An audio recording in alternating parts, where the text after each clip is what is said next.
Hi, doctor Bilal. നമ്മളിന്ന് സംസാരിക്കാൻ പോകുന്ന ടോപ്പിക് സ്ട്രോക്കിന്റെ രോഗലക്ഷണങ്ങളെ പറ്റിയാണ്. സ്ട്രോക്കിന്റെ ആദ്യ ലക്ഷണം ഫേഷ്യൽ ഡ്രൂപ്പിംഗ് ആണ്. അതായത് മുഖത്തിന്റെ ഒരു വശം തളർന്നിരിക്കുന്നത് പോലെ അനുഭവപ്പെടുക, ചിരിക്കാനോ പുഞ്ചിരിക്കാനോ ബുദ്ധിമുട്ട് അനുഭവപ്പെടുക. രോഗത്തിന്റെ രണ്ടാം ലക്ഷണം എന്ന് പറയുന്നത് ആം വീക്ക്നെസ് ആണ്, അഥവാ കൈ ബലഹീനത.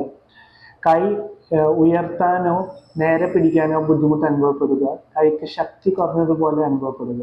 രോഗത്തിന്റെ മൂന്നാം ലക്ഷണം സ്ലറിംഗ് ഓഫ് സ്പീച്ച് ആണ്, അഥവാ വാക്കുകൾ വ്യക്തമായി ഉച്ചരിക്കാൻ ബുദ്ധിമുട്ട് അനുഭവപ്പെടുക, നാവ് ശരിയായി ചലിക്കാത്തതുപോലെ തോന്നുക, ശബ്ദത്തിൽ മാറ്റങ്ങൾ ഉണ്ടാവുക. ഈ പറഞ്ഞ ലക്ഷണങ്ങൾ അനുഭവപ്പെടുന്നുണ്ടെങ്കിൽ ഒട്ടും സമയം കഴിയാതെ ഉടൻ തന്നെ അടുത്തുള്ള ആശുപത്രിയിൽ എത്തിക്കണം. കാരണം സ്ട്രോക്കിൽ ഓരോ മിനിറ്റും വിലപ്പെട്ടതാണ്. നിങ്ങളുടെ ജീവൻ രക്ഷിക്കാൻ അത് നിർണായകമാണ്. വൈകല്യങ്ങൾ കുറക്കാനും അത് നിർണായകമായി വരും.